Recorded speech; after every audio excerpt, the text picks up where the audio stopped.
сите, добре дојдовте на уште еден подкаст на каналот Татунчо. Денеска на мое големо задоволство прифати да учествува во овој подкаст професорот Горан Марјановиќ, голем познавач на ликот и пред се на делото на Никола Тесла. Професоре Марјановиќ, добродошли на Татунчо подкаст. Kako se kaže, još bolje vas našli. Svako dobro i hvala na pozivu.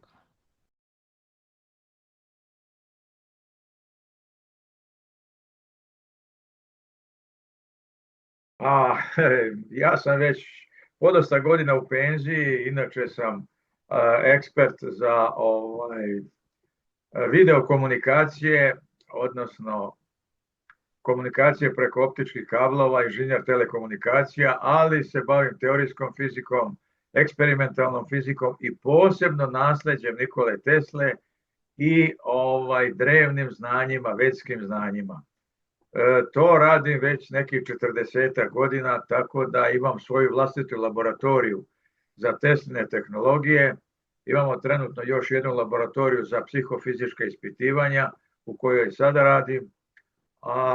I za sve ove godine zapravo sam se prilično bavio Teslinim delom i evo baš sam pre nekoliko minuta objavio jedan članak, može da se nađe ili na mom sajtu ili na ovoj akademskoj platformi Akademija Edu, koji zapravo promoviše novi etar kao jedan fenomen koji ima odgovarajuće parametre, a koji je nauka izbacila, kao što znamo, davno na osnovu Michelson-Morleyevog eksperimenta, kao nepostojeći, što je bila velika greška, jer na bazi Michelson-Morley merenja etar nije smeo biti izbačen iz nauke kao nepostojeći. Ono što se moglo zaključiti na osnovu rezultata koje je on izmerio je samo da nije potvrđeno njegovo postojanje, a ne da ne postoji.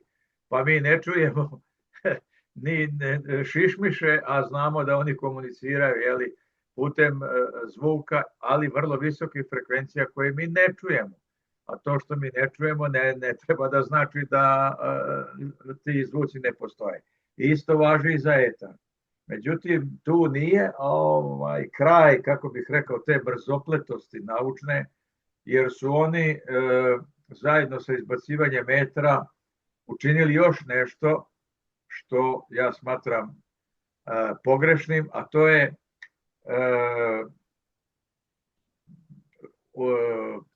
uproštavanje izvornih Maxwellovih jednačina, kako su oni to nazvali u originalu, jer je činjenica da je James Clerk Maxwell, otac elektromagnetizma, tu svoju izvornu teoriju objavio u formi kvaterniona, 20 kvaternionskih jednačina. Kvaternion je matematička forma koja objedinjuje, odnosno predstavlja zbir, najjednostavnije rečeno, skalarne i vektorske veličine. Dakle, to je izvorni oblik kako je Maxwell 1865. Objavio svoju teoriju. Međutim, odmah nakon njegove smrti ona je revidirana od strane Heavisida, Gibbsa, Hertza i tako dalje, pod izgovorom da su te kvaternionske formule komplikovane, nepotrebno, da se sve to skupa može opisati u mnogo jednostavnijoj formi i taj oblik je pojednostavljen, uprošten na formu od svega 4 vektorske jednačine. Kvaternion je viša forma, dimenziono viša forma od vektora, tako da je ono što mi danas na svim univerzitetima i školama učimo kao Maxwellovu teoriju, zapravo nije njegova originalna teorija. To je Heavisidova teorija, predstavlja i naziva se Maxwellovom teorijom, pri čemu ona to zapravo u suštini nije. Jer te 4 vektorske jednačine su zadržale samo segment opisa elektrodinamike, odnosno dinamike elektromagnetnih polja, opisan poljima kao fenomenom, a ne onim skalarnim delom. Zapravo vi kad iz kvaterniona izbacite onaj skalarni deo, onda vam ostaje samo taj vektorski deo, odnosno deo koji se odnosi na fluktuacije elektromagnetnih polja, a ne skalarnog dela. Tako da je to velika greška zapravo i unižena je ta izvorna teorija Maxwellova, umanjena je njena snaga, moć rezolucije i samim tim, naravno, pošto su Tesline tehnologije zasnovane na toj skalarnoj fenomenologiji, zapravo izbacivanjem etra i uproštavanjem Maxwellovih originalnih jednačina Tesla je u suštini izbačen iz nauke, što je pogrešno, jer vidimo danas najnovija ova naučna dostignuća su vezana za takozvana vrtloge energetske, to su torziona polja i realna merenja, eksperimenti pokazuju da je brzina tih torzionih polja 1.000.000 puta veća od brzine svetlosti, da oni utiču na gravitaciju, na masu, na težinu i tako dalje, na biološke objekte, na ljude, na biljke i tako dalje.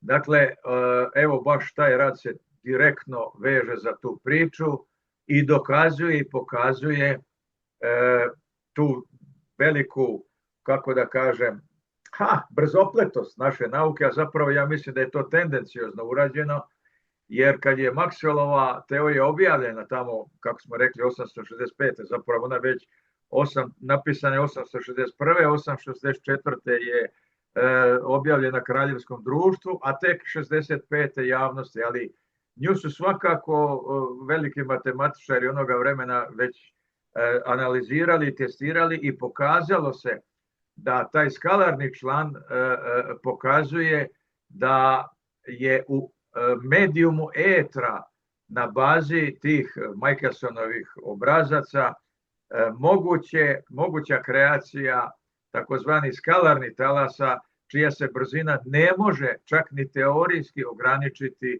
na bilo koju vrednost, nego nam mogu dostići proizvoljnu vrednost, uključujući i beskonačno. Vidite, tu je ključ problema koji se pojavio u toj izvornoj verziji, jer tada već nastajuća ova teorija relativnosti Einsteinova, opšta i specijalna, je bazirana na drugom postulatu specijalne teorije relativnosti koji govori o konstantnosti brzine svetlosti, koju ni jedan objekat ne može ni dostići, a kamoli prevazići. Vidite, taj skalarni elektromagnetizam to sve skupa dovodi u pitanje, odnosno pokazano je analizama velikih stručnjaka, poput recimo Thomasa Birdena, koji je penzionisani oficir CIA i koji je napravio i objavio, odnosno poslao je informaciju svojim pretpostavljenima, tu svoju analizu tog skalarnog elektromagnetizma 1984. Međutim, tek 18 godina kasnije taj rad je objavljen i dozvoljen za objavljivanje u javnosti, jer je Thomas Birden tamo pokazao da ti skalarni talasi ne opadaju, njihova snaga ne opada sa kvadratom udaljenosti kao što je to kod klasičnog elektromagnetizma, da se ne mogu detektovati klasičnim detektorima i tako dalje i tako dalje. Ukazuje na neke njihove specijalne osobine, odnosno iste onakve na kakve ukazuje i sam Nikola Tesla. Eto vidite, znači nauka je brzopleto izbacila nešto što su kasnije analize pokazala da je Tesla bio intuitivni genije, da je bio sasvim u pravu kada je izvršio, kako da kažem, kada je napravio veliku promenu u svom radu, a to se desilo u Colorado Springsu, kada Tesla odbacuje prethodnu verziju i eksperimentalnu postavku s kojom je radio to tada, to je klasični njegov transformator, visokonaponski, visokofrekventni, koji on patentirao 1891. i kojim je upravljao bežično onim brodićem po Madison Square Gardenu, što je bilo čudo za ono vreme, jer to je ako znamo da je Tesla došao u Ameriku 1884. a čuveni obračun kod OK Korala, za koji svi znamo, se je odigrao 1881. Dakle, svega 3 godine pre Teslinog dolaska u Ameriku. Dakle, Tesla samo neku godinu kasnije bežično, u to vreme kauboj indijanaca koji se jure tamo po preriji, Tesla upravlja bežično svojim brodićem preko tog svog klasičnog transformatora. Naravno da je on taj transformator, i on i njegovi kolege, saradnici, naučnici, su koristili tu njegovu tehnologiju, taj transformator, i za razbijanje atoma, i za pravljanje rengenskih snimaka i tako dalje, korištenje u medicini. Mislim, bio je već široko primenjivan i dobro poznat. Međutim, Tesla ipak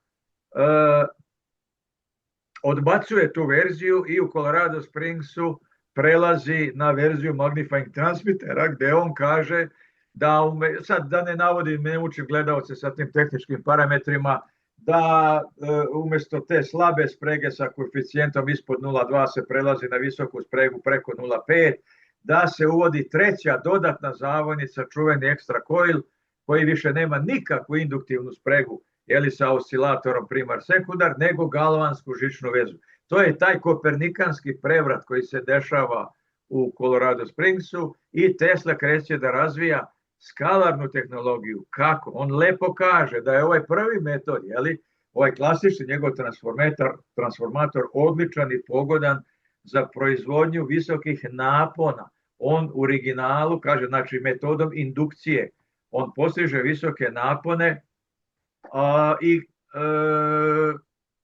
to je poslužilo onome za čemu i on je služio. Međutim, ovaj drugi metod na koji on sad prelazi sa novom eksperimentalnom postavkom, sa dodatnom zavojnicom, to je metod mnogo pogodniji za dostizanje visoke elektromotorne sile. Pazite, on u originalu kaže electromotive force.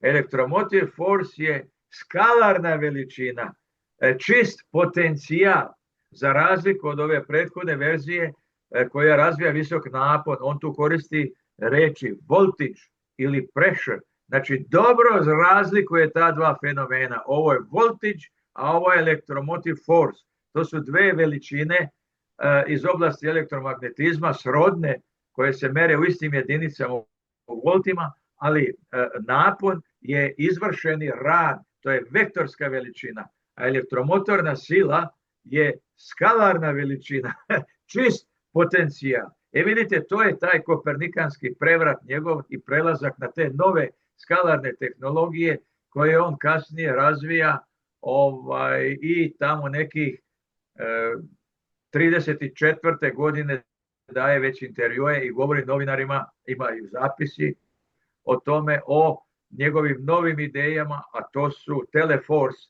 slanje sile na daljinu, i telegeodinamika, koja je zapravo oblast onoga što mi danas poznajemo kao HARP, ono postrojenje u Gaskoni na Aljasci, ali je osnova identična onome što opet imamo u Šarišaganu u Kazahstanu, koja se zove Teslin skalarni interferometar.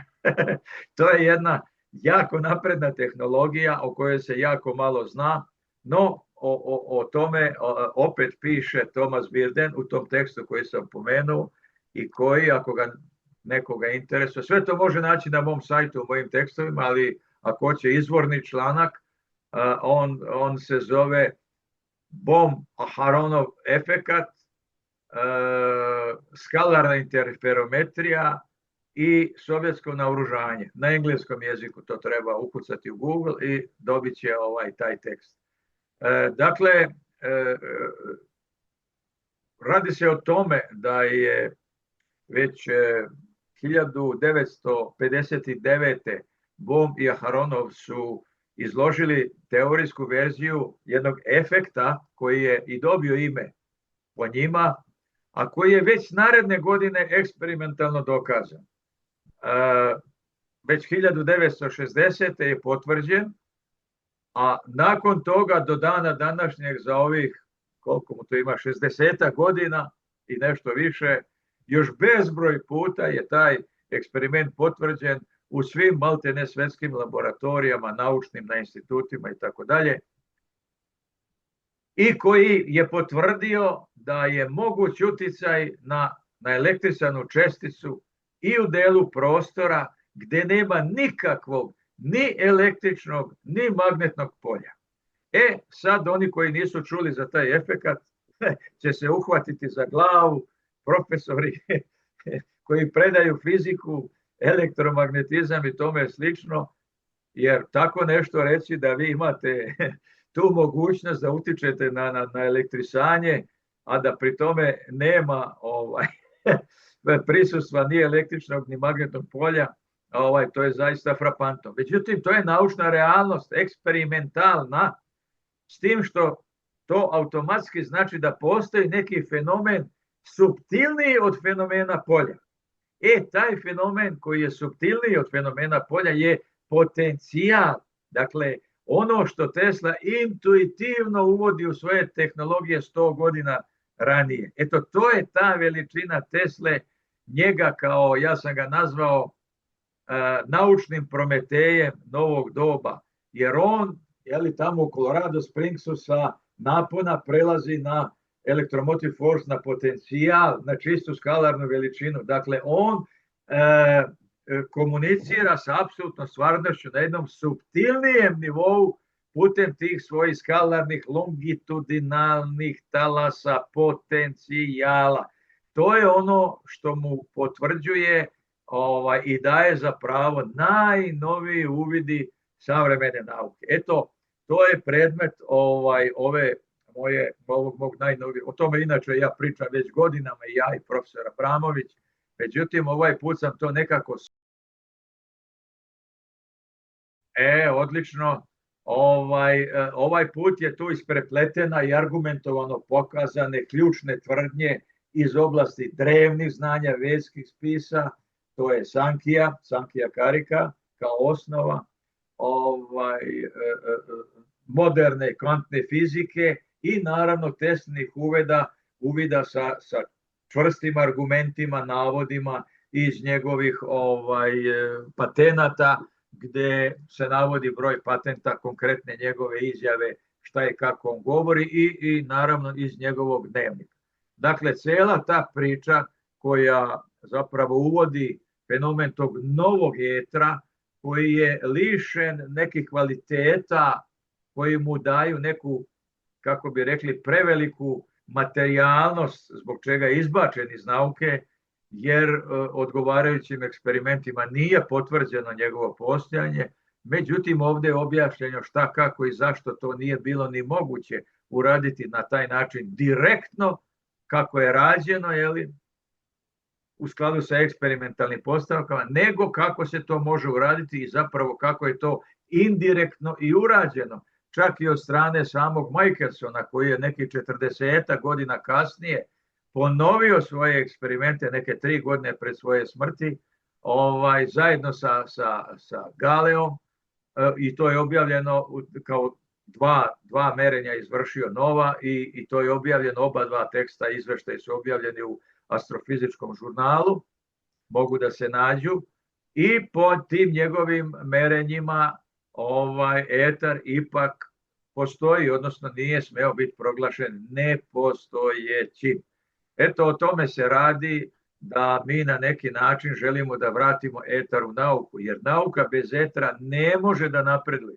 Mi vidimo, odnosno bez tih Teslinih etarskih tehnologija, jer vidimo da sve moderne teorije, odnosno da je zvanična moderna nauka dospela u ćorsokak, jer i standardna teorija je u problemu, teorija Big Banga, imaju problema. Zašto? Zbog nemogućnosti da eksperimentalno se usklade, odnosno moderne teorije ne mogu da objasne eksperimentalne rezultate, eksperimentalnu stvarnost. Radi se o strukturi, recimo, galaksija, koje znamo da rotiraju određenom brzinom, tako da one rubne zvezde bi trebalo da zbog centrifugalne sile i dejstava mehaničkih zakonitosti jednostavno se rasprše u prostor analogno ringišpilu, onim stolicama, ljuljačkama na ringišpilu, kako se ringišpil vrti, tako se oni sve više beže od centra, teže da se udalje, da nisu vezane lancima, odletele bi. To bi otprilike trebalo da se desi i sa našim zvezdama, ali to se ne dešava. Šta je problem? Pa problem je količina sve moguće energije, odnosno mase svih sunaca, zvezda, planeta, sve to kad se sabere u jednoj galaksiji kao masa koja bi trebalo da gravitacionom silom drži te zvezde na okupu, nema dovoljno mase, ima svega, verovali ili ne, 4% mase svih zvezda u čitavoj galaksiji, bilo kojoj, koja je potrebna da bi držala na okupu, a one se već hiljadama godina izgledaju. Tako je, bravo. To i jeste bio razlog da oni uvedu novu kosmološku teoriju koja je nazvana quintessence, quinta esencija, peta esencija ili peti element u suštini kad se prevede, a svi znamo da je peti element vatra, voda, zemlja, vazduh, i peti element se prevodi kao etar, iako se u suštini radi o akaši, ali sad da ne ulazim u tu diskusiju. Zapravo nauka zove u pomoć neku novu interakciju, jer postojeće teorije bazirane na 4 elementarne interakcije, za koje znamo, to su elektromagnetizam, gravitacija, slaba i jaka. Međutim, ni jedna od njih 4 ne može da opiše, da se takvim interakcijama opiše ova eksperimentalna realnost, i sad pozivaju u pomoć tu petu silu, to je ta kvinta esencija zasnovana na etarskom nekom supstratu, koji su oni u nemogućnosti da koriste tu reč etar koju su izbacili kao pojam, i taj fenomen, oni koriste reč tamna materija, odnosno tamna energija. To je zapravo naučna neka formulacija, ali pazite, to su hipotetični fenomeni koje oni uvode kao moguće objašnjenje ove eksperimentalne stvarnosti.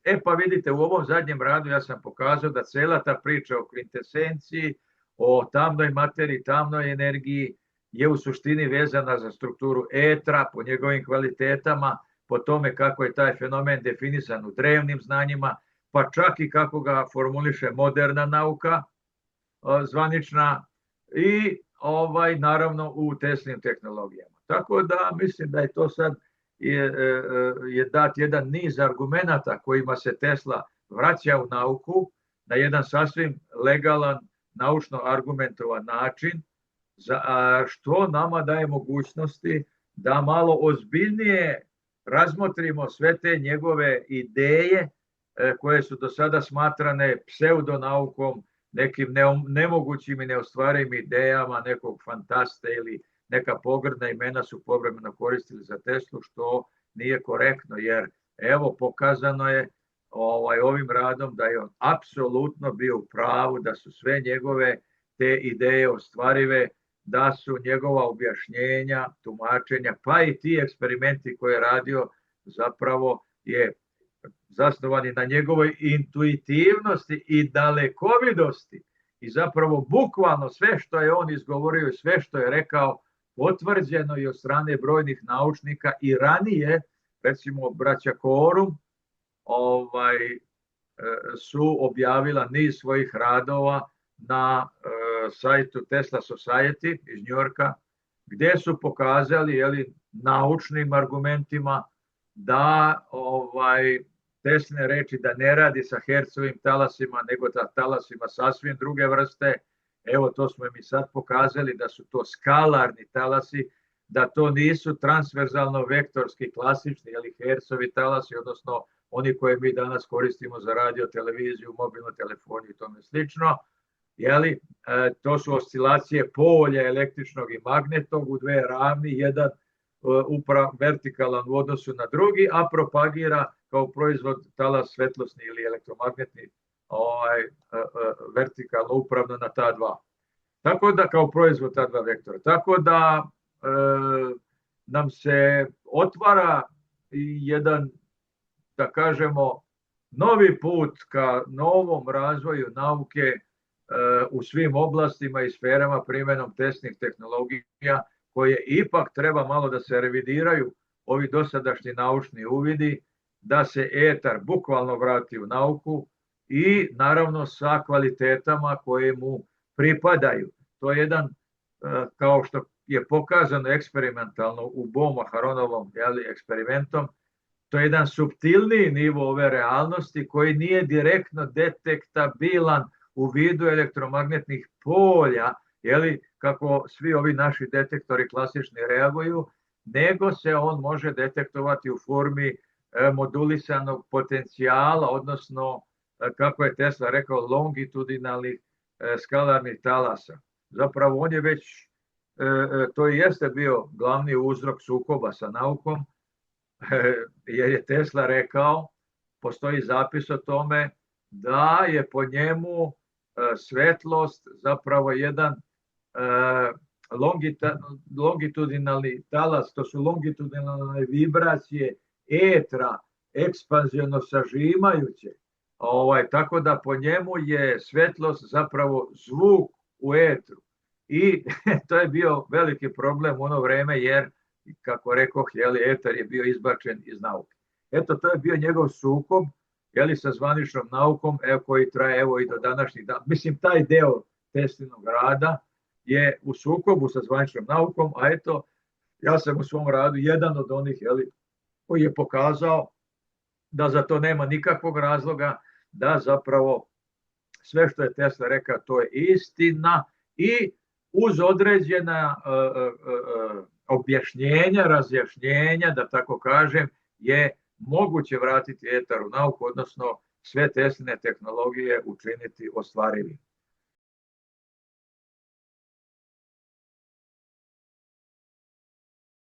Jeste, bravo. To jeste suština ovoga rada, koja je pokazala da je po svim svojim parametrima ti Teslini skalarni talasi su zapravo ispod, na donjem kraju elektromagnetnog spektra, jer Tesla konkretno u svom patentu kaže ovako: ja ne radim sa elektromagnetnim talasima. Radi se o efektu pravog električnog provođenja, jer on govori o stacionarnim talasima, i kaže da preporučuje za rad frekvencije od 20.000 Hz do 6 Hz. Dakle, to je po opsegu frekvencija na donjem kraju skale elektromagnetne, ispod klasičnih radiotalasa, i potpuno se slaže sa ovim uvidima da je to jedan suptilniji fenomen ove apsolutne stvarnosti, i ispod 6 Hz, to su već frekvencije vrlo niske, to je oblast moždanih talasa, recimo, znamo alfa, beta, gamma, delta, to je red veličine nekoliko herca, i to je ujedno oblast takozvanih Schumannovih talasa, koje je Tesla pomno analizirao tamo u Colorado Springsu i merio njihovu frekvenciju, čak je primio i signale, kako su to onda novinari rekli, sa Marsa, jer su i onda bili popularne neke vanzemaljske civilizacije. Međutim, Tesla je zaista primio te neke vrlo pravilne signale, ali to je bila u to vreme jedina radiostanica, praktično jedina mogućnost na kugli zemaljskoj. Niko nikada pre toga još nije imao neki uređaj koji bi mogao da prima i učini detektabilnim neke elektromagnetne talase, ni na Zemlji, a kamoli izvan naše planete. Tesla je bio prvi, znači, koji je primio te neke signale. Radio je tek kasnije razvijen i tako dalje, ali ovi signali su bili vrlo pravilni, pa je zaključeno da su došli iz nekog vanzemaljskog izvora.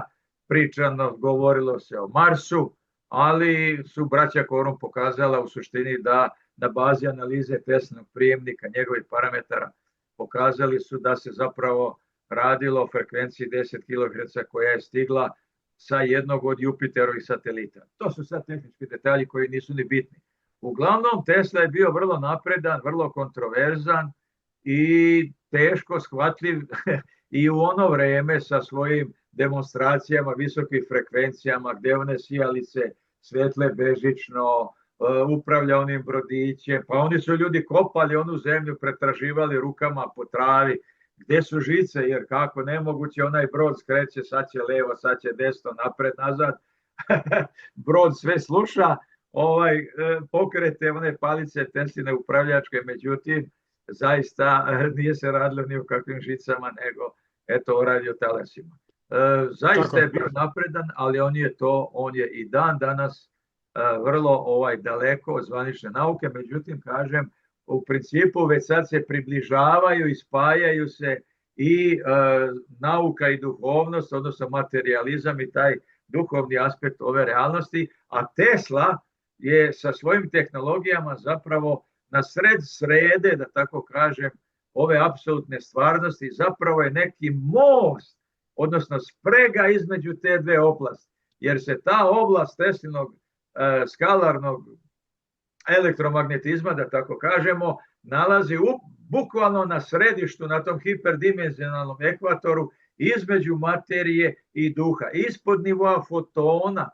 Ja to zovem subfotonska oblast, jer je foton posljednja čestica u tom nizu, najsićušniji, da tako kažemo, fenomen koji naša nauka može da detektuje, da meri, kao kvant nosioc elektromagnetnih talasa, a ispod fotona postoji još mnogo tih fenomena koje naša nauka ne poznaje, osim kao hipotetične, recimo, kao što su to kvarkovi koji čine strukturu ovih nuklearnih čestica, međutim, to su hipotetični fenomeni koji nikad neće biti izmereni, nikad, ali u dogledno vreme, jer takvu tehnologiju za sad imamo, da ne možemo da detektujemo ništa što je suptilnije od nivoa fotona, ali u raznim kosmogonijama, recimo u Panišatskoj kosmogoniji ili hrišćanskoj kosmogoniji Daskalosovoj, vi imate jako detaljno opisanu tu oblast. Koga zanima može da nađe detaljno objašnjenja u tekstu gospodina Petra Vujčina, ima na internetu, to je tekst iz knjige Svest, naučni izazov, to je zbornik radova, Svest, naučni izazov 21. veka, koji su priredili dr. Đuro Koruga i dr. Dejan Raković. U tom zborniku radova jedan od tekstova je ovaj tekst Petra Vujčina, gdje on detaljno prikazuje ove dve kosmogonije koje su, gle čuda, identične i koje prikazuju ovu stvarnost kao niz, da kažemo, paralelnih svetova, odnosno nivoa svesnosti nebesa u hrišćanskoj ili loka u Panišatskoj kosmogoniji, gdje svaka od tih nivoa svesnosti neba ili loke ima svoje kvalitete, bića koja tamo obitavaju, da li su to anđeli, arhanđeli, jesu li to rajevi, paklovi, kako je to u kojoj kosmogoniji opisano. U svakom slučaju oni su potpuno analogni, samo se koriste drugačiji nazivi, termini, ali struktura je apsolutno identična, premda je Daskalosova kosmogonija nastala tu relativno nama blizu, i po vremenu i po prostoru, a Upanišatska kosmogonija je stara desetine hiljade, pa čak i desetine hiljada godina. Ali nema veze, to su viđenja jedne istine koja su se pokazala kao identična. Eto, tu je taj duhovni svet, da tako kažem, detaljno opisan, tako da sad analizom tih parametara jednih i drugih je moguće vidjeti da je Tesla taj koji se nekako smestio u središte ove stvarnosti kao neka most, veza, sprega između materijalnog i duhovnog aspekta. Znači, fenomenologija na kojima je zasnovana njegova tehnologija je suptilnija od onog segmenta koji pokazuje, koji poznaje zvanična nauka, ali taj deo uvodi kao svoju hipotetičnu formu kroz teoriju quintessence, odnosno fenomenima poznatim kao tamna materija, odnosno tamna energija, ali iz opisa njihovih definicija tih fenomena tamne materije, zapravo oni opisuju etar. Koriste iste reči i da bi objasnili strukturu te tamne materije, odnosno kvalitete te tamne energije, ali kad vi gledate taj opis, on je iz onoga opisa koji sledi definiciji akaše koje imate u drevnim spisima, a etar kao najgrublja forma akaše, odnosno akaša je suptilnija forma etra, kako god hoćete, opet vam slede identični opisi tog fenomena, tako da se može uspostaviti zakonitost. Ali ne samo na bazi tih teorijskih razmatranja i opisa, nego i brojčano, gdje vi imate u Upanišadama date parametre, recimo jedne čestice koju oni zovu Mulaprakriti, koja opet je, može se reći, elementarni kvant te akaše, a koja je jedan nivo kvantiranosti ispod oblasti tih Teslinih skalarnih talasa, a onda ovaj sljedeći je klasični elektromagnetizam sa fotonom kao kvantom nosioce. Dakle, sve se slaže lepo, logički, brojčano, matematički. Uglavnom, ja mislim da više nema nikakvog razloga da se ta Teslina priča o skalarnoj interferometriji, svim mogućnostima koje su novinari nekako na svoj način ispričali publici svojoj kao Teslin štit, ne znam, i ružnu verziju su upotrebili jedne od modova rada te njegove skalamerije je Teslin zrak, koji su oni nazvali zrakom smrti. To je zasnovano na njegovoj ideji teleforce, u stvari, gde je Tesla govorio o direktnom stanju sile na daljinu, odnosno emitovanju sićutnih čestica, materijalnih, ogromne energije, ogromne brzine koja bi bili u stanju da dezintegrišu neki objekat. Isto to važi i za njegov štit koji može da poprima razne geometrijske oblike i forme, jedne plazmoidne visokoenergetske strukture u koju kad bi neki avion ili bilo kakav leteći objekat dospio, bio bi momentalno dezintegrisan. Mislim, to su sad teorijska razmatranja koja su proglašena za naučnu fantastiku. Međutim, evo, praktične analize i razmatranja te fenomenologije kako u drevnim znanjima, tako i u modernoj fizici pokazala su da je ipak sve to realno i ostvarivo, iako je Tesla bio proglašen, naziva nekim pogrdnim imenima, sve to je proglašeno za gluposti, nemoguće i tako dalje i tako dalje. Ali evo, mi sad pokazujemo da je tako nešto moguće i zapravo će sve te njegove tehnologije biti osnov svih budućih naprednih tehnologija. Tako da se Tesla vraća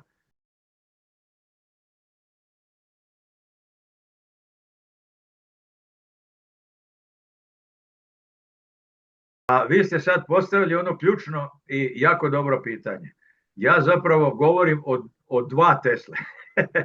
Jedan Tesla je Tesla 19. veka sa svim onim velikim doprinosom koji je dao čovečanstvu i onim novim Teslom koji se rađa u Colorado Springsu, to je Tesla budućnosti. To je Tesla 21. veka. O čemu se radi? Prema istraživanjima doktorke Snežane Šarboh iz Zavoda za intelektualnu svojinu, ona je 7 godina sa svojim saradnicima istraživala i tražila Tesline patente po čitavom svetu, registrovane, i našla je 308 patenata registrovanih u 27 zemalja sveta. Jedna od njih je čak i Japan. Međutim, šta je interesantno? Ja sam analizirao taj spisak i pokazalo se da od tih 308 patenata koji su ukupno realizovani do momenta kad je gospođa Šarboh vršila ta istraživanja, to je bilo pre nekih, ja mislim, 3-4 godine, tako da je u međuvremenu možda iskočio još neki patent, ali red veličine je tu. Od tih 308 patenata koje je ona našla, svega 12, verovali ili ne, slovima i brojem, 12 patenata je iz dela njegovog života od Colorado Springsa pa do smrti. Prosto neverovatno. Dakle, sve što znamo o Tesli, svi njegovi patenti, obrtno magnetno polje, polifazne struje, Niagara, tralala, šta već, sve je to deo kojim je on, što kaže, obradovao ovo čovečanstvo, ali pre Colorado Springs. To je svega 16 godina njegovog života i rada od 1884. kad je došao u Ameriku do Colorado Springsa i kad se vratio u New York, to je 1900. godina u januaru, početkom januara. Molim vas, znači za 16 godina skoro 300 patenata, a za 43 godine života od Colorado Springsa do smrti svega 12. Pa to nešto nije u redu. Pa vidite šta nije u redu. Ako pogledate tih 12 patenata, oni više nisu vezane za oblast elektromagnetizma, gdje je Tesla dao najveći doprinos i proslavio se, nego su vezane više za mehaniku. To su njegova fontana, brzinomer, avion sa vertikalnim uzletanjem i tako dalje i tako dalje. Šta se tu desilo? Pa desilo se to da je Tesla povratkom iz Colorado Springsa, kada je rekao ja sam razrešio tamo sve svoje dileme vezano za bežični prenos energije. Zapravo Teslina osnovna ideja je bila da ostvari da bežičnu energiju koju bi on šalje čitavoj zemaljskoj kugli, besplatno, bežično, ali energiju koju bi on apsorbovao sa sunca. Znači, ljudi bi imali, čitava planeta bi imala besplatnu energiju. To je bila ta ključna Teslina ideja zbog koje je proglašen lunatikom, fanatikom i tako dalje. I on je otišao u Colorado Springs i tamo je odradio neka merenja vezano za tu njegovu ideju, prelazi kompletnu koncepciju jer kaže, on je bio svestan toga, da to piše u njegovom dnevniku, da se klasičnim hercovim talasima, to su ovi koje je prvi proizveo Henry Hertz, odnosno svojim teorijama opisao James Clerk Maxwell, izvornom teorijom,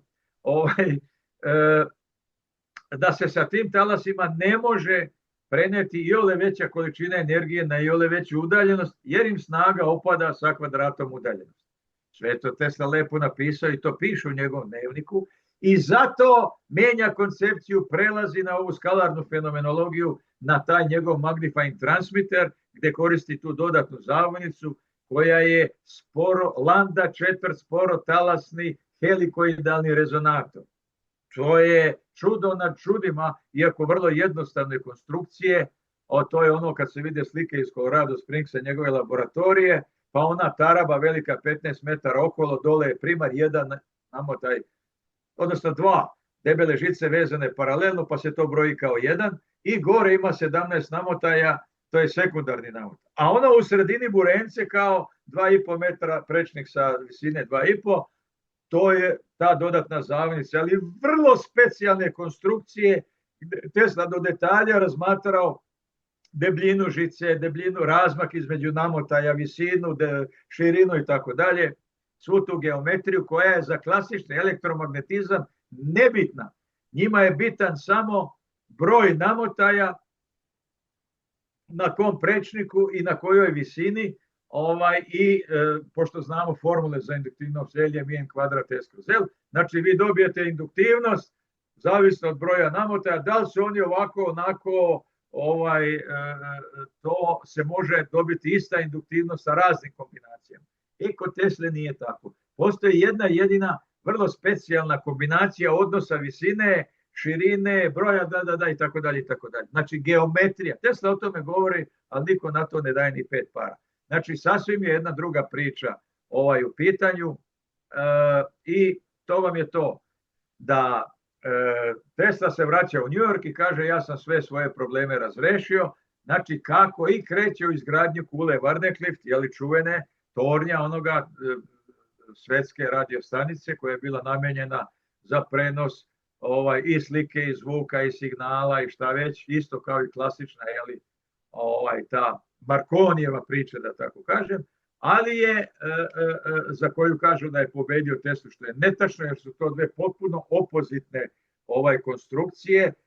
Marconi radi sa klasičnim elektromagnetizmom koji Tesla odbacuje. Sa njim može da se prenosi zvuk, slika i tako dalje, što vidimo i danas se koristi, ali ne može energija, jer opada sa kvadratom. I zato Tesla menja koncepciju, prelazi na ovu drugu, koja može isto što i sve ova prethodna, ali uz to može da se prenosi i energija. Tesla ima 2 patenta za apsorpciju radijantne energije sa sunca,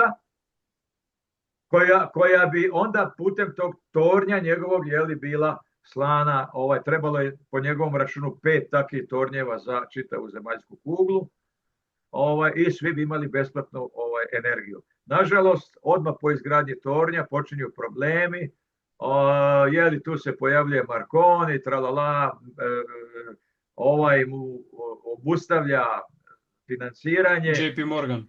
Jeste, ali to su sve priče. Tesla je, sad da ne ulazimo u to, baš da ne skrećemo previše, navodno da Tesla posle 1905. više nije mogao da radi tamo u Šorenhamu, jer mu je oduzet mu je transformator Westinghouse zbog dugova i tako dalje. Međutim, vi ste i vaši gledaoci sigurno čuli za Tungusku eksploziju, koju Tesla navodno nije mogao inicirati, jer to je bilo 1908.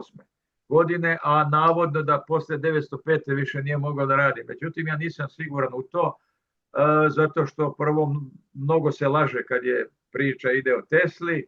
Drugo, Tesla je tamo dostizao preko 100 miliona volti u vreme dok je radio svoje eksperimente. To je bilo u Šorenhamu, koji je neki 100 km od Njujorka, a ljudi su mogli u ponoć, kad je Tesla radio svoje eksperimente, u te dane mogli su da čitaju novine. Toliko je nebo svetlelo te njegove munje, i to su bili eksperimenti vrlo, vrlo interesantni, ali postoje zapisi da se to dešavalo. Navodno, kažem, da on to nije mogao raditi 1908. Međutim, vi ako pogledate poziciju gdje se desila Tunguska eksplozija, ona je na istoj paraleli gdje se nalazila Teslin toranj. Horizontalno, na istoj paraleli, možete provjeriti svako. I interesantno da ako povučete sad meridijan preko severnog pola, onda opet dolazite u onu tačku gdje se desila ta eksplozija. Vrlo neobično, ali karakteristično za talasnu mehaniku o kojoj govori Tesla i o njegovom najvećem otkriću u Colorado Springsu, a to je otkriće stacionarnih talasa. To je jedna oluja koju on posmatrao 3. jula popodne uveče, a zapisuje to u svom dnevniku 4. jula ujutro. I kaže da je, prateći kako je se oluja približavala, njegovi instrumenti su registrovali udare gromova koji su bili periodični, ali ta cikličnost i intenzitet se pojačavao, a nakon nekog vremena se smanjivao, i kad je oluja prošla, kaže Tesla, ja sam mislio gotovo završena priča. Međutim, posle nekog vremena sve se ponavlja. Ti signali postaju ponovo sve jači, jači, jači, dostižu maksimum i ponovo padaju. Molim vas, pa se to onda opet dešava, i kaže Tesla, po njegovom proračunu brzine kretanja, ta oluja je bila već oko nekoliko stotina milja, a taj ciklus se i dalje ponavljao i njegovi instrumenti su to registrovali. I Tesla tada konačno shvata i kaže, imao sam sreću da otkrijem mnogo toga što je zadivilo svet, ali ono što me je obradovalo više od bilo čega drugog, to je to otkriće tih stacionarnih talasa. Lepo to piše u njegovom dnevniku. I nadalje Tesla kaže još nešto vrlo interesantno. On tvrdi da je zemlja se neprekidno širi i skuplja i da je u stanju da tom svojom vibracijom odgovori na najtiši šapat ljudskog glasa. Sad ovo zvuči malo čudno, ali Tesla tu govori zapravo o tim volumetrijskim vibracijama, o tome kako se zemlja skuplja i širi, on to meri, računa i mehaničke talase, i kaže talas mehanički koji on pošalje u stanju ekspanzije vraća se nakon sati 45 minuta, ali u stanju kompresije. Znači detaljno opisuje u svom dnevniku jedan proces koji potpuno identičan možete naći samo sa drugim vremenskim intervalima, ciklusima, da ne kažem frekvencijom, gdje on analizira strukturu loptastih munja koje su se njemu pojavljivale u laboratoriji, a čiji mehanizam nije razrešila ni moderna nauka još. Međutim, Tesla jeste, jer on je bio prisiljen da ih eliminiše. One su se u početku spontano javljale u njegovoj laboratoriji i uništavale mu opremu. To znamo da i ove prirodne loptaste munje kad se negdje pojave, da one kažemo eksplodiraju, ali ne eksplodiraju, one implodiraju zapravo, ali u svakom slučaju taj mehanički udar koji se stvara implozivni je isto kao i eksplozivni i uništava objekte u svojoj blizini, tako i Tesli su uništavale opremu. I on je bio prisiljen da ih nekako eliminiše. I naravno otkrio njihov mehanizam, sprečuje njihovo pojavljivanje, ali opisuje u dnevniku kako to dolazi do tog eksplozivnog širenja, kompresije i tako dalje.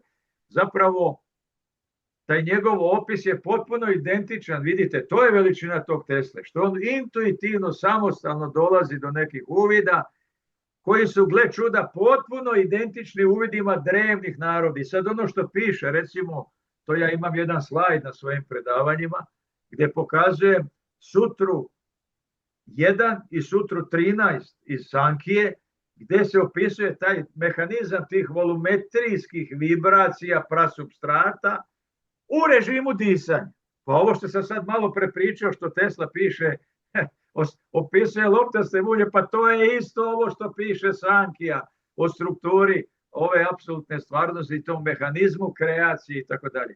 Dakle, to je to preklapanje tih uvida drevnih, Teslinih, a boga mi moderne fizike. I to sve skupa pokazuje koliko je Tesla bio napredan. I to što ste vi rekli, on je istovremeno bio veliki. U svom periodu 19. kraj 19. početak 20. to je taj Tesla do Colorado Springsa, Niagara, ne znam, Čikaška izložba, ovo ono, mnogo toga. A ovam opet, ovaj drugi deo, ali o tom drugom delu se najmanje zna, gotovo ništa o tom njegovom radu, jer je bio direktno kontradiktoran i suprotan važećim teorijama moderne nauke. I praktično je on jedan jedini ostao dosledan samom sebi, svojim idejama do smrti i zato mu svaka čast. Potpuno konfrontiran celom naučnom establishmentu. Ali on nikad nije ustuknuo. On je do zadnjeg momenta govorio, iznosio, pričao tim novinarima o tim svojim idejama i tako dalje, šta je sve moguće, šta bi čovečanstvo moglo da dobije u svoju korist, međutim nije našao na razumevanje ove zvanične nauke, jer su te njegove ideje vezane za strukturu etra, odnosno da te skalarne talase bila i dan danas je na neki način, iako se sve više i više približavaju.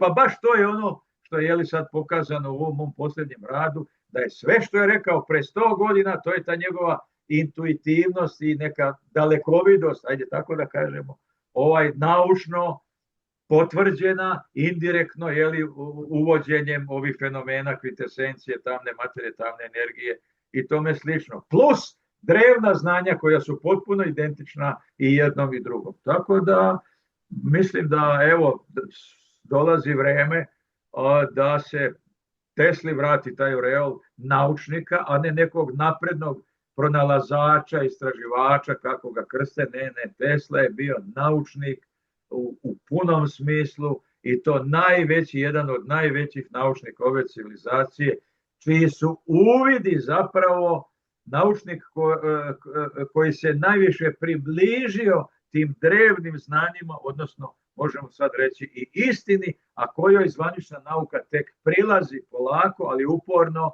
i sa svojim formulacijama tih svojih hipoteza zapravo potvrđuje istinitost Teslinih uvida.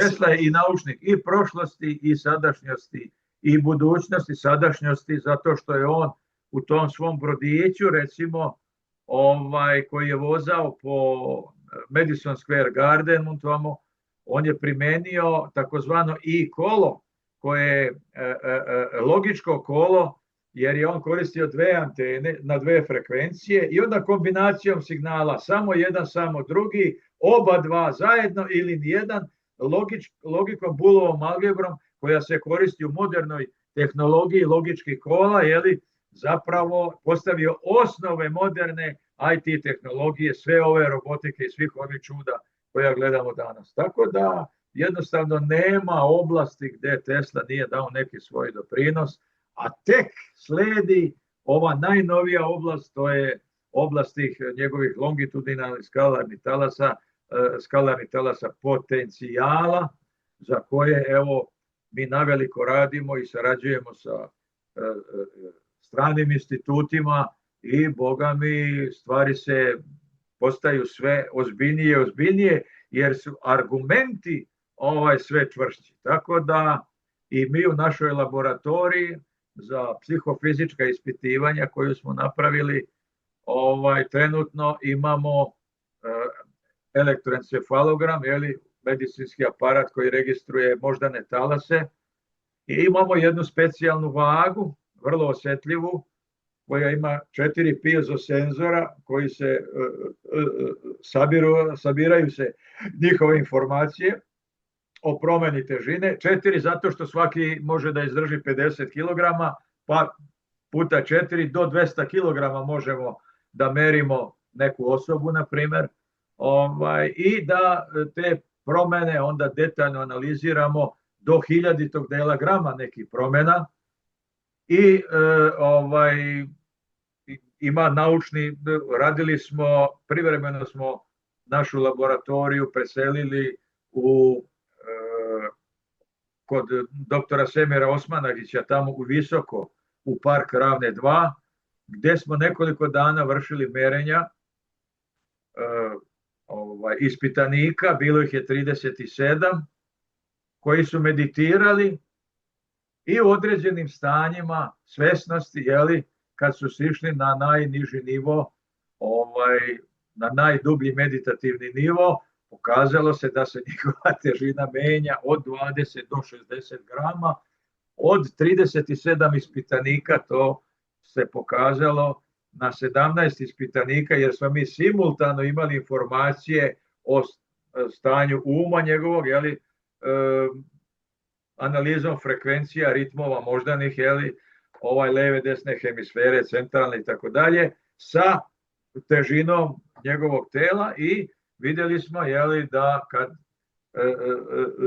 se dostigne to neko dublje meditativno stanje, theta oblast, takozvana ispod 8 Hz, da težina tela se smanjuje. I tako dalje, da sad taj rad je objavljen kao naučni rad u prestižnom elitnom časopisu naučnom za neurofiziologiju, psihologiju. Rezultati su zaista neobični, ali suština je u tome, da sad ne mučim slušaoce, da je moguće, znači, da svojim mislima čovjek direktno utiče na materijalni aspekt ove realnosti, i tu je poenta priče, da postoji čvrsta sprega između nas kao bića, između našeg materijalnog aspekta, konkretno je to naša težina, i duhovnog aspekta, to je naš um, naše misli. Tako da nastavljamo dalje u saradnji sa jednom institutom Sfera iz Moskve, gdje sam ja sad napravio jedno Kozirevljevo ogledalo, takozvano čuveno, koje u principu služi za transpersonalnu komunikaciju, odnosno da neki ispitani koji sedi u tom ogledalu, zahvaljujući geometriji i nekim mehanizmima, se stimulišu, afirmišu ti suptilno energetski tokovi, gde onda je moguće komunicirati sa tim nekim suptilnijim aspektima ove realnosti, čak i sa tim drugim nekim osobama, putem emocije, intuicije ili na koji već način, znači nekim mehanizmima neelektromagnetne prirode, da tako kažem. I to je ono što se radi u institutu Kaznačajeva, gdje je direktor dr. Aleksandar Trofimov, s kojim bio je i ovdje kod nas u Srbiji i sarađujemo i sa njima i sa ovom institucijom Sfera koji se bave proizvodnjom tih kozirevljivih ogledala raznih modela, pa čak i prodajom i istraživanjima na tu temu. Ali ono što mi radimo je taj povratni uticaj i neki efekat na strukturu nas kao bića i na parametre našeg zdravlja. Tako da možemo da vidimo da boravak u tom ogledalu utiče na to da čovjek recimo smanjuje nivo stresa, da mu se smanji nivo stresa nakon boravka u tom ogledalu, jer dolazi do neke harmonizacije i ambijentalnog polja čovjeka i ambijentalnog polja u tom ogledalu, odnosno biopolja čovjeka i ambijentalnog polja ogledala, i da recimo biološka starost se vrati kako kod koga za nekoliko godina. Dakle, to su ispitivanja, što kaže, na granicama nauke, ali ipak su verifikovana naučnim istraživanjima. Recimo, vi danas imate radove, možete naći na internetu, više na Index.ru nego preko Google-a, doktora Korotajeva, koji prima svojim detektorima, takozvanim elektrolitičkim detektorima, prima signale sa sunca koji mu stižu u toj formi, nekoj neelektromagnetnoj, kako on to kaže, i do 4 meseca pre nego što dođu, isti znači signal koji on primi, isti signal istog oblika, strukture i forme, do u detalj mu stigne putem elektromagnetnih talasa, ali 4 meseca kasnije. Sad, to je apsolutno neprihvatljivo sa aspekta zvanične nauke, ali pazite, to rade najveći, ovdje je redovni profesor, doktor nauka na Lomonosovu, trenutno, i bavi se takvim merenjem. Nije samo on, tu je i Jelena Iganova, a zapravo su oni naslednici učenja doktora Nikolaja Kozireva, koji je to radio pre njih. Kozirev je umro 72. godine. Jedan je od najvećih astrofizičara ruskih, koji je u svom doktorskom radu pokazao da izvor energije na suncu ne mogu biti termonuklearni procesi, odnosno fuzija, kako to tvrdi i tumači zvanična nauka, jer je to energetski najefikasniji proces. Nauka ne zna za nijedan drugi efikasniji, ali čak ni taj, Kozirev je pokazao, nije dovoljan da obezbedi toliku količinu energije koliko sunce svakodnevno milionima godina već emituje putem svetlosti raznih zračenja, frekvencija, čestica, mi to zovemo sunče, vetar i tako dalje i tako dalje. Dakle, sunce je po Kozirevu mašina, sunce i sve druge zvezde su mašine koje tok vremena pretvaraju u svetlost i toplotu. Ovo zvuči malo neobično, ali sa aspekta ovih drevnih znanja ima smisla i logike, ali nebitno sad kako on to objašnjava, bitno je šta on radi u praksi. Ali u praksi on, a evo sad i njegovi nasljednici, je mogao da svojim detektorima specijalnim koje je montirao na ove klasične teleskope, dodatak jedan, on je mogao da prima signale sa sunca i drugih zvezda sa pozicije gde ju mi vidimo svojim očima ili teleskopom, ali to je prošlost. Ljudi treba da znaju da mi kad pogledamo u sunce, mi ne vidimo to sunce kako ono izgleda sada, nego vidimo ga na mestu i u obliku kako je ono bilo pre 8 minuta i 13 sekundi, jer toliko vremena treba onom fotonu da sa sunca stigne do zemlje i do mog oka. Dakle, ja kad pogledam u sunce, ja vidim prošlost tog sunca. Kozirev je imao mogućnost da primi signale sa tog sunca ili bilo koje druge zvezde sa pozicije gde se vidi očima ili teleskopom, ali kad pomeri teleskop na poziciju gde se ono stvarno nalazi ovog momenta, jer se sve to vrti, kreće, mi jedno u odnosu na drugo, on kad postavi, a to može da se proračuna, astrofizičari to znaju, na određenu poziciju gde je ta planeta ili zvezda sad, on primi signal opet i to još većeg intenziteta. Sad šta je još interesantnije? Da kad pomeri teleskop za isti ugao na poziciju gde će taj objekat planeta ili zvezda biti za isti interval vremena ili minuta ili godina, on opet dobije signal nešto istog intenziteta kao onaj iz prošlosti. Dakle, on vidi istovremeno, gde god stavi teleskop, vidi prošlost, sadašnjost i budućnost. To je nama malo teže prihvatiti obzirom na ono što učimo u školama, u strukturi prostor vremena, ali to je jednostavno eksperimentalna realnost.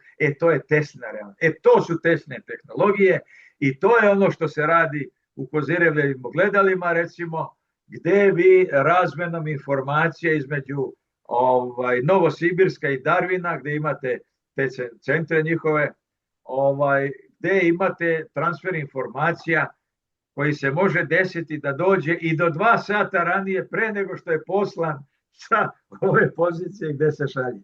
Ali to imate na, mislim, filmove Vitalija Pravdivceva, koji je najpoznatiji po tome što je snimio čuveni film o Nikoli Tesli, Nikola Tesla, gospodar sveta. Evo i te priče o tim Kozirevljevim ogledalima gde imate ta njihova merenja. Dakle, vrlo smo napredni, mi teslijanci pratimo Tesline tehnologije, jer se stvarno Tesla bavio nečim što je daleko ispred današnje zvanične nauke. To je to. Znači, on je bio intuitivni genije koji je stvarno imao uvide u te tehnologije, možemo slobodno reći prošlosti, a sve zajedno to je mnogo ispred današnje nauke i to je ono ka čemu mi idemo, jer se vidi da su to tehnologije koje su ekološki friendly, da tako kažemo u ovom stranom žargonu, ne štete biostrukturama kao ovi hercovi talasi, znamo za probleme 5G mreže i šta ti ga ja znam, inače uticaja tog elektromagnetnog smoga, ovih svičera koje imate u električnim automobilima i tako dalje i tako dalje. Sve je to nešto što nama lepo služi i korisno, ali ujedno i negativno utiče, jer nije u skladu sa mehanizmima tvorca, odnosno prirode.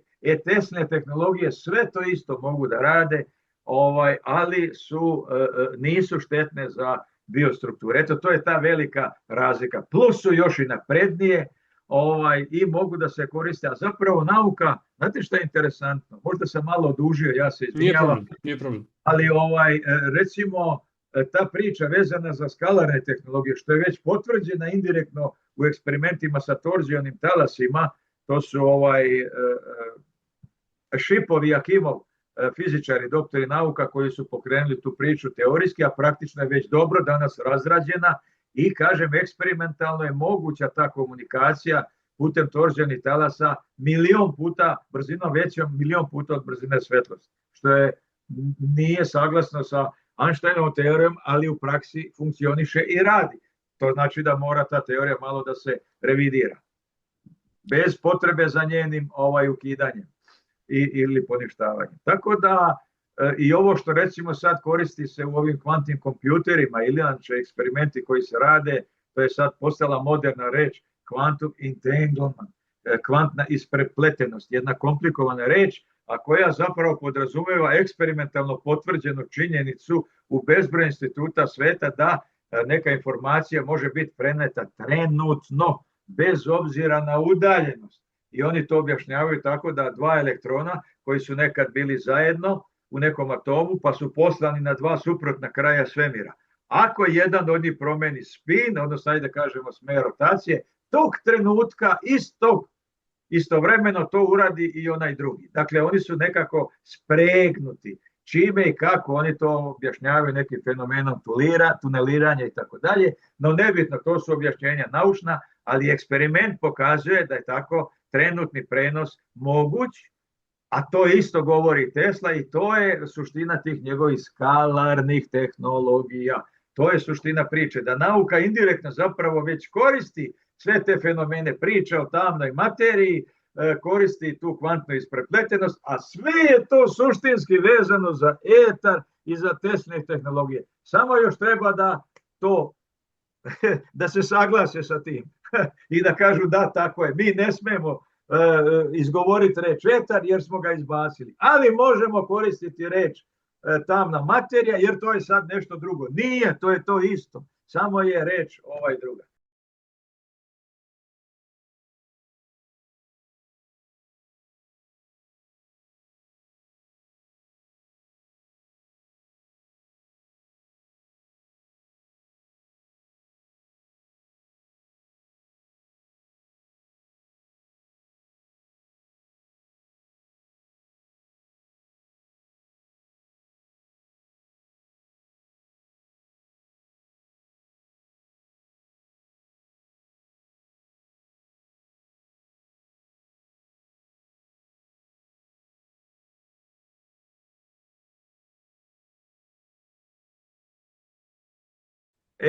Znate šta, na to pitanje možda ćemo jednog dana dobiti odgovor. Ali to što se desilo Tesli, što ste vi sad ispričali, to se nije desilo ni jednom naučniku na kugli zemaljskoj. Zapravo, nakon njegove smrti iz njegove sobe i laboratorije je odnešeno bukvalno sve. Ništa nije ostalo tamo. Sve su odneli.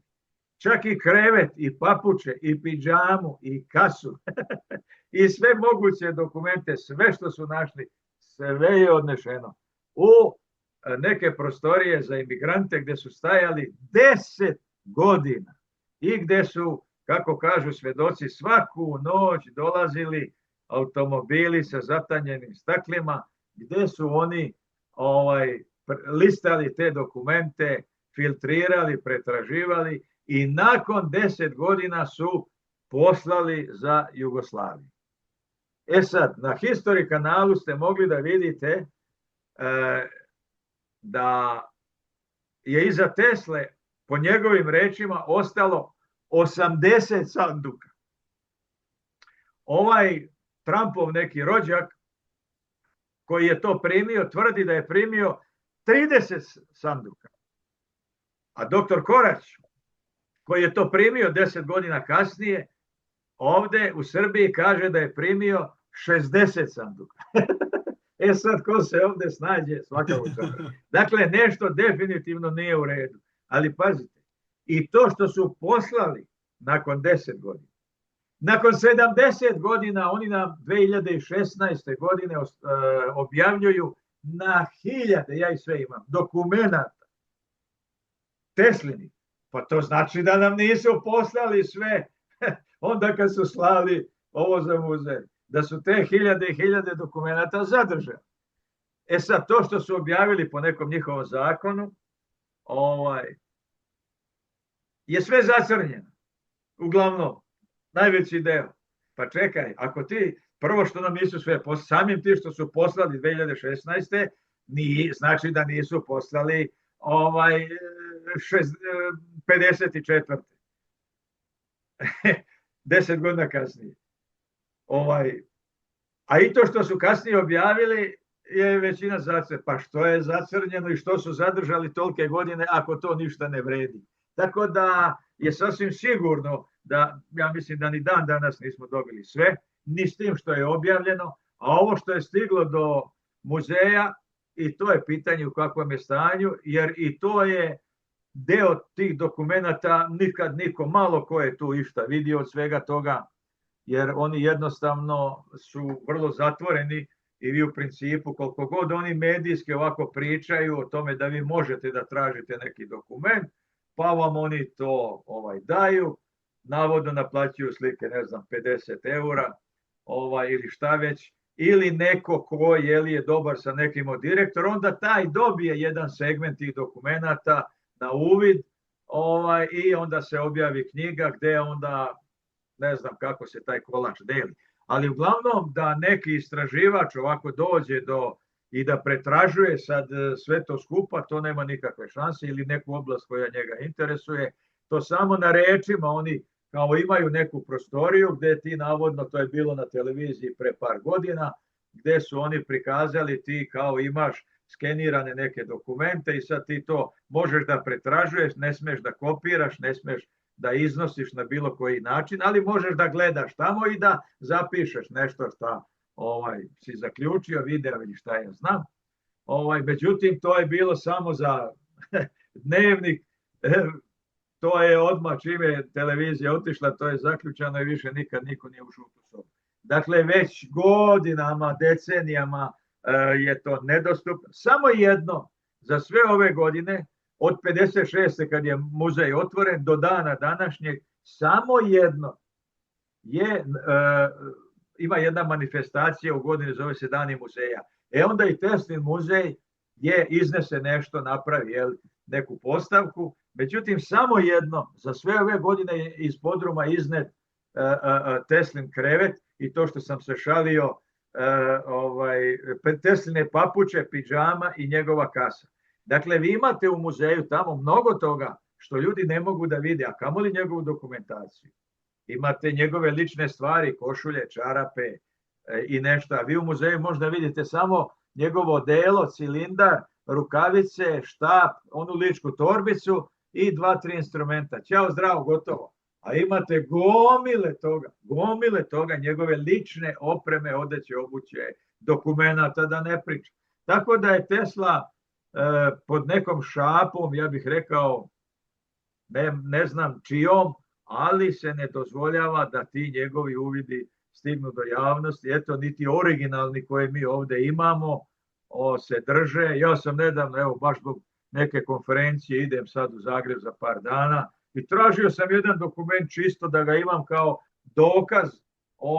Radi se zapravo o jednom tekstu, u jednom novinskom članku i sad što je, taj tekst postoji na bezbroj sajtova, identičan, ali nemate, kako da kažem, original te novine, tu stranu novinsku, skeniranu kao dokument, da bi se dokazalo izvornost te priče, originalnost, kako da kažem. Ali imate tekst New Herald Tribune, septembar 22. tralala, strana ta i ta, znači kompletna informacija. I sad pazite, na sajtu muzeja njihovom imate spisak novinskih članaka. Ima preko 100 koje oni posjeduju i ja sam zamolio da mi pod rednim brojem 72 nađem taj članak i molim vas, rekao, dajte mi sken tog članka da pokažem tamo ljudima, a ja tekst imam, nije mi bitan tekst, nego sken tog članka da se pokaže izvornost. Evo, mjesec dana sam se natezao s njima, daće mi, poslaće mi, naravno da ga nisam dobio. Mislim, ne čudim se tome, nisam očekivao da ću ga dobiti jer znam i ne znam, nemam ništa lepo da kažem, pa možda i da ne preterujem. Uglavnom, velika je Tesla tajna, nepoznanica i baš zbog tih svojih vrlo naprednih ideja, jer on stvarno drma temelje ove moderne fizike tom svojom pričom o tim svojim skalarnim talasima, jer očito da teorija relativnosti uopšte moderna fizika mora da bude revidirana, jer ne možemo dalje. Oni su se zaglavili. Tamo u CERN-u troše milijarde, lupaju one čestice bez veze, tu i tamo nešto izmodeliraju kao neko otkriće, pronalazak da bi opravdali sve te silne milijarde, ali nema tu napretka. To vam je analogija kao da uzmete 2 šolje ili 2 čaše pa ih onda razbijete i onda spajate one krhotine i prebrojavate i okrećete i gledate da bi naučili nešto novo. Nema od toga ništa. Mislim, ne ide destrukcijom, se ne može mnogo i daleko stići, ali obrnutim putem, sintezom, što kaže, afirmativnom inferencijom idete u kreaciju. Tako da vidjet ćemo šta će budućnost doneti. U svakom slučaju Tesla je ostao misterija i ti njegovi uvidi. Evo, zašto? Molim vas, sve je dostupno na internetu, ovi Teslini dokumenti, ali pogledajte, pa nemate svrhe da ih čitate, jer ono ključno što je neki tamo ekspert, stručnjak, analitičar, je premazano flomasterom. I ono drugo što čitate, to je ostavljeno, čitljivim, ali to ne nosi nikakvu informaciju. Tako da, eto, ja ne znam šta da vam kažem. Ja to nisam ni čitao kad sam počeo da listam i vidim da je masa toga zacrnjena i ja više nisam ni čitao, tako da ne znam šta da vam kažem. Ali nije ni potrebno da se ne razočaraju slušalci. Ja sam jedan od onih koji smatra da to, bar onome koji je već uložio veliki trud u to Teslino nasleđe, dovoljno je da uzme njegov dnevnik koji ja smatram autentičnim, jedinim autentičnim dokumentom, to je Tesline zabeleške iz Colorado Springsa iz 1899. do 900. tako se i zove njegov taj dokument Tesla Notes from Colorado.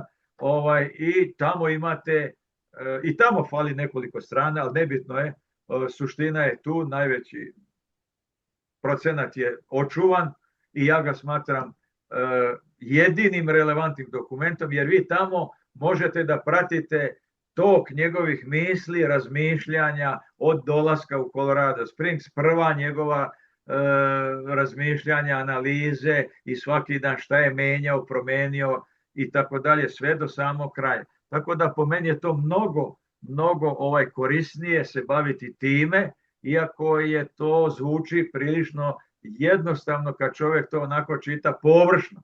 Međutim, ako se to pažljivo čita, onda se tu svašta vidi. Recimo, taj jedan detalj od 7. jula, skrećem na njega pažnju, gdje on koristi reći voltage i electromotive force. To vam je nebo i zemlja, a ljudi preko toga prelaze kao da se ništa bitno nije rečeno. A to je, baš sam našao pravu reč, kopernikanski prevrat. To je nešto nebitno drugačije i različito. I to baš ide u prilog Tesli koji kaže ja ne radim sa hercovim talasima. Lepo to piše o njegovom patentu. Ali ljudi mu ne veruju jer misle da postoje samo ti hercovi transverzalno vektorski. A on 7. jula piše ne treba mi voltić, ne treba mi elektromagnetizam, elektromagnetna polja.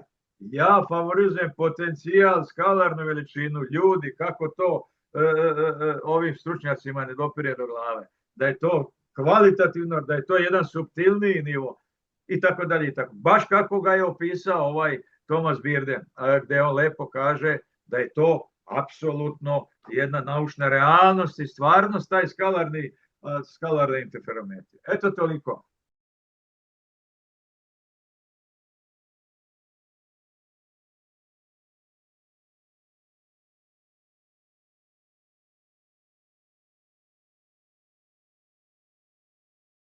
Pa znate šta, o tome je objavljen jedan rad naučni, objavljen je kao naučni članak i to je bio jedan tim istraživački,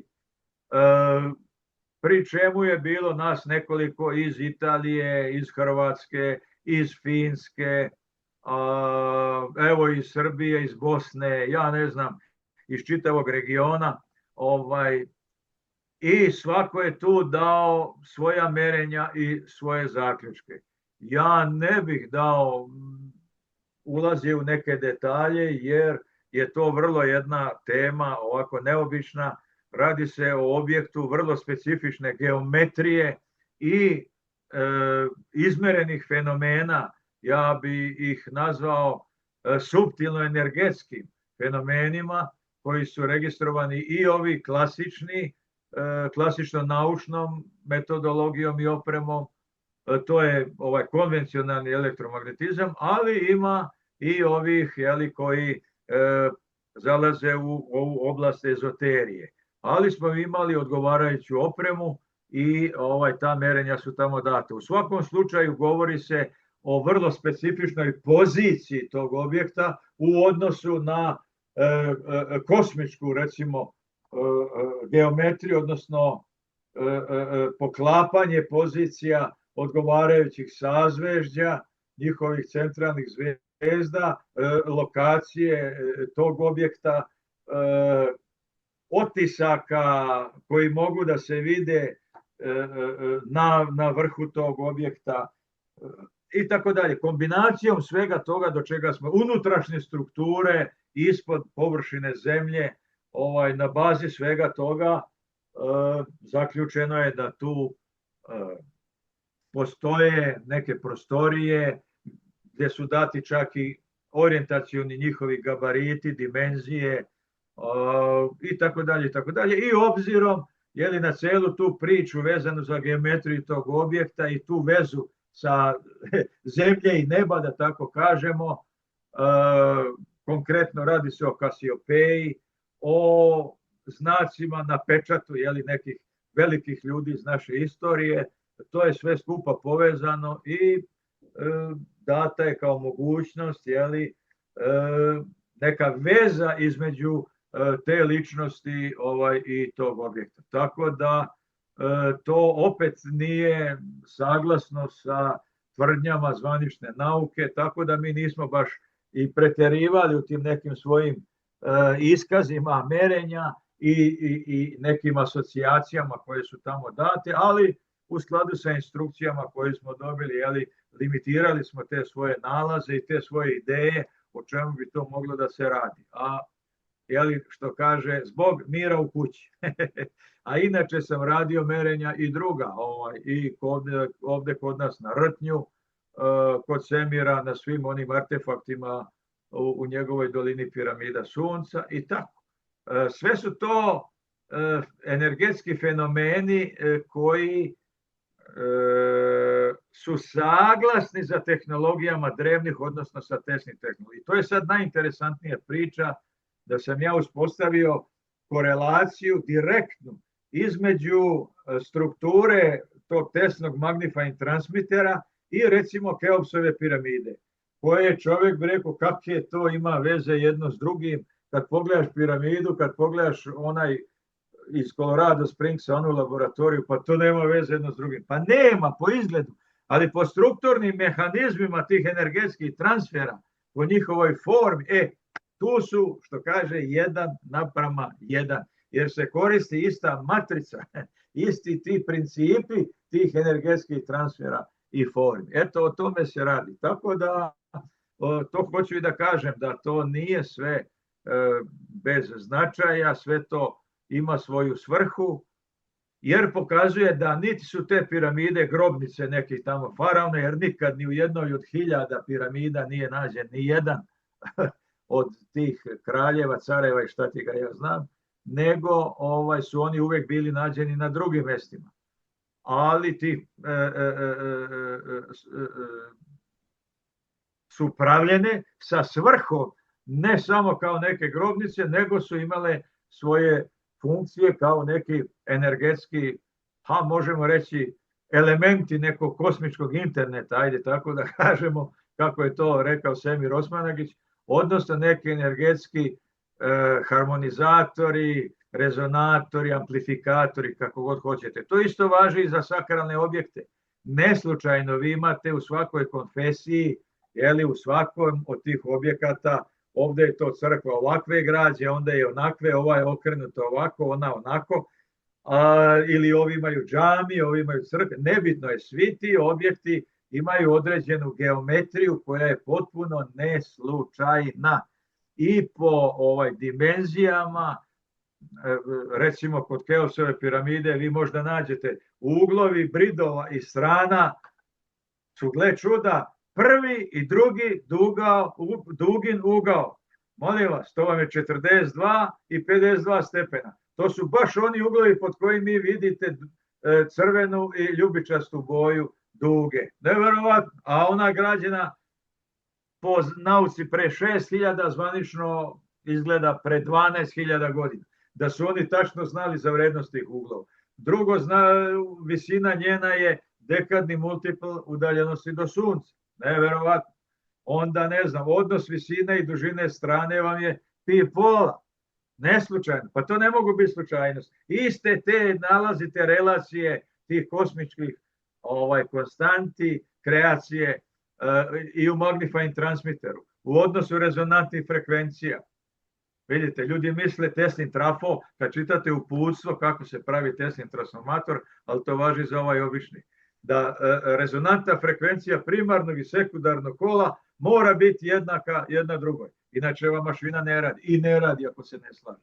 Vidite, magnifying transmitter radi, a odnos frekvencija primarnog kola odnosno dodatne zavojnice i rezonantne frekvencije sistema vam je pi/pola.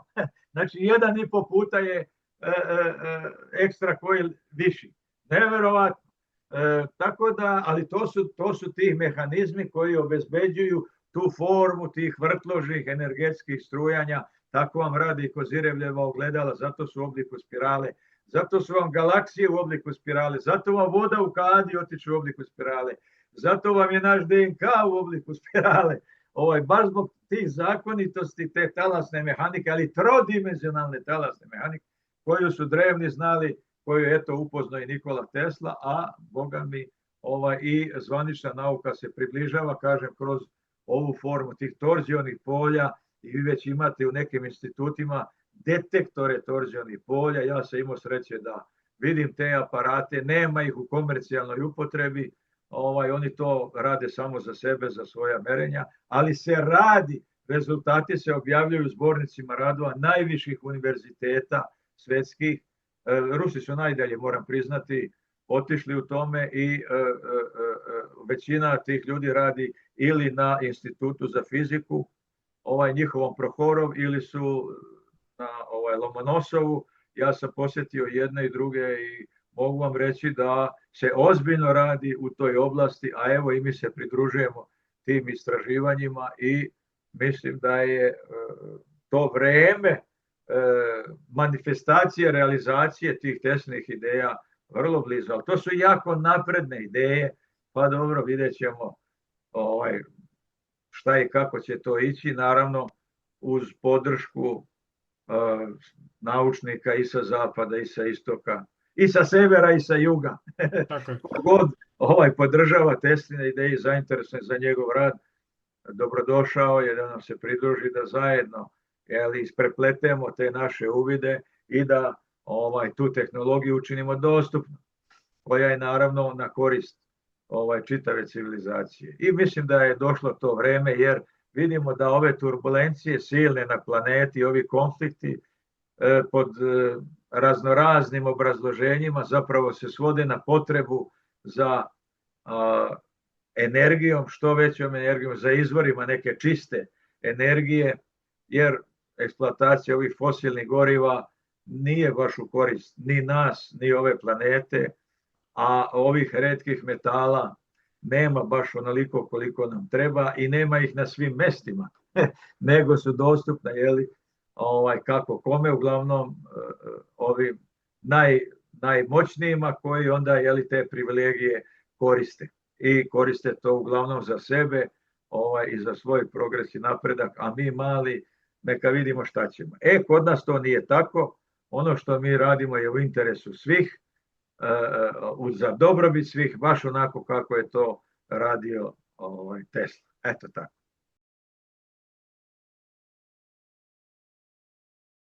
Hvala i vama na prilici da kažem nešto o našem Nikoli Tesli. Pozdrav svima, svako dobro i idemo dalje.